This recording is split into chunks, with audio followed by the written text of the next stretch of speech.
On entend parler de l'IA absolument partout en ce moment, n'est-ce pas? Pour certains, c'est la plus grande révolution de notre temps, une opportunité incroyable. Pour d'autres, ça ressemble étrangement à la prochaine grosse bulle, prête à nous exploser au visage. Alors la question est sur toutes les lèvres. Cette fois-ci, est-ce que c'est vraiment différent? Pour essayer d'y voir plus clair, faisons un petit retour en arrière. Souvenez-vous de la fin des années 90, l'euphorie totale de la bulle Internet. Des entreprises valaient des milliards du jour au lendemain juste avec un .com dans leur nom. Et puis, paf! En l'an 2000, le château de cartes s'est écroulé. Le Nasdaq a plongé de presque 80% et plus de la moitié de ces entreprises a tout simplement disparu. C'est un souvenir assez douloureux et c'est important de l'avoir en tête pour la suite. Et toute cette histoire nous amène directement à cette citation hyper célèbre de l'investisseur John Templeton. Elle est parfaite pour la situation. C'est un avertissement très clair. Pensez qu'on est l'exception, que notre époque est unique, ça peut coûter très, très cher. On a tous cette impression, mais l'histoire, eh bien, elle a le chic pour se répéter. Et voilà, on boucle la boucle et on en revient à notre question du début. Toute cette frénésie, cet enthousiasme dingue autour de l'IA, ça a quand même un sacré air de déjà-vu, non? Alors, est-ce qu'on est en train de refaire exactement les mêmes erreurs? Pour le savoir, on va examiner ensemble 3 signaux d'alerte, 3 points qui devraient vraiment nous faire réfléchir. Ok, premier signal d'alerte. On pourrait appeler ça la course à l'armement de l'IA. C'est assez fou quand on y pense. En ce moment, le sort de tout le marché boursier repose sur les épaules d'une toute petite poignée d'entreprises lancées dans une véritable bataille de titans. Pour bien mesurer l'ampleur du phénomène, il suffit de regarder la concentration du marché. On les surnomme les 7 magnifiques, vous les connaissez, Amazon, Microsoft, Alphabet, Meta, Apple, Tesla et Nvidia. Eh bien, tenez-vous bien, à elles seules, ces 7 entreprises représentent 36% de la valeur totale de l'indice S&P 500. Évidemment, elles sont tout à fond dans la bataille pour dominer l'IA. Et les sommes qu'elles mettent sur la table, c'est juste hallucinant. Préparez-vous. Rien que pour cette année, ces 7 entreprises prévoient de dépenser 330 milliards de dollars dans l'IA. C'est une somme qui donne le tournis et qui change complètement les règles du jeu pour tout le monde. Pour qu'on se rende bien compte, 330 milliards de dollars, c'est plus que l'ensemble du produit intérieur brut de la Finlande. Oui, plus que toute la richesse produite par un pays entier en un an. Ça donne une petite idée des enjeux et de la détermination de ces géants pour gagner cette course. Mais alors, pourquoi autant d'argent? Eh bien parce que les enjeux sont colossaux.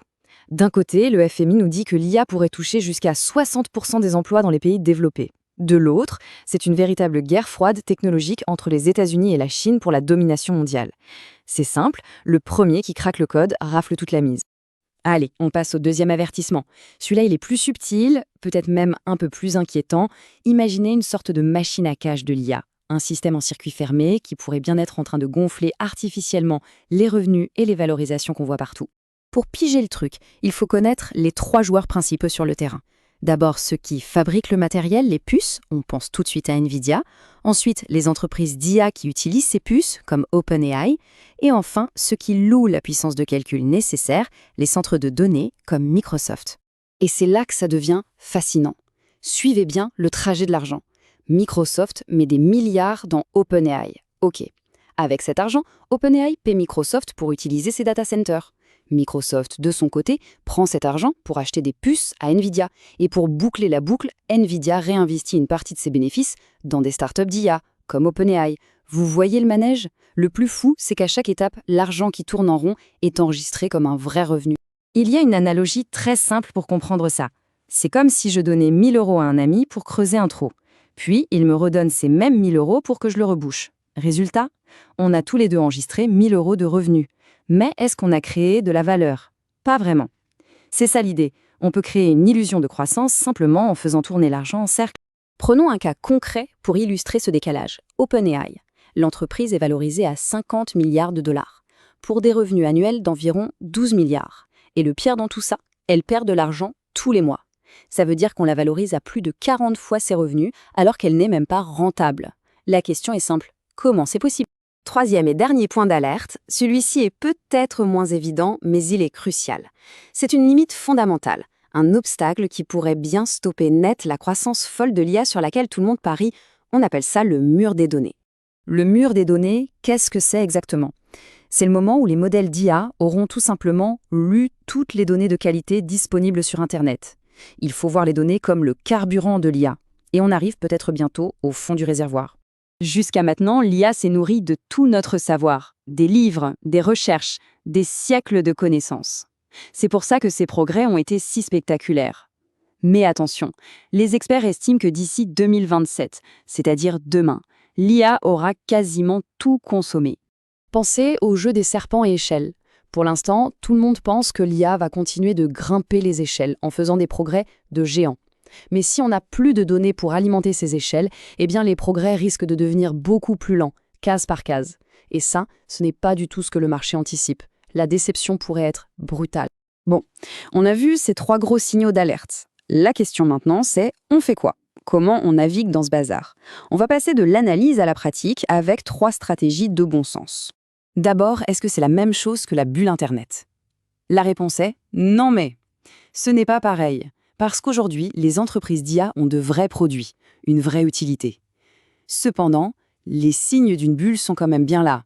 Les valorisations sont dingues, la question des revenus circulaires se pose et les attentes sont peut-être complètement démesurées. Du coup, l'approche la plus raisonnable tient en 3 points. 1. Continuer d'investir sans céder à la panique. 2. Se concentrer sur ses propres revenus. Et 3. Le point sans doute le plus important, diversifier ses actifs. Diversifier, c'est le fameux ne pas mettre tous ses œufs dans le même panier. Ça veut dire répartir son argent entre plusieurs types de choses. Des actions via des fonds larges, des obligations, de l'immobilier, un peu de métaux précieux comme l'or, et pourquoi pas une petite touche de crypto-monnaie pour les plus téméraires. Mais en fait, le vrai secret pour traverser une bulle et même en sortir gagnant sur le long terme, c'est un seul mot, la discipline.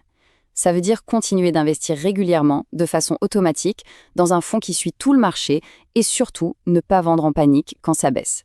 L'histoire l'a montré maintes et maintes fois, à la fin, ça remonte toujours.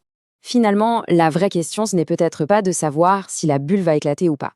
Parce qu'une chose est sûre, la révolution de l'IA, elle est bien là et elle ne va pas disparaître. Donc la seule question qui compte vraiment, ce n'est pas si il faut investir, mais comment le faire intelligemment pour préparer l'avenir.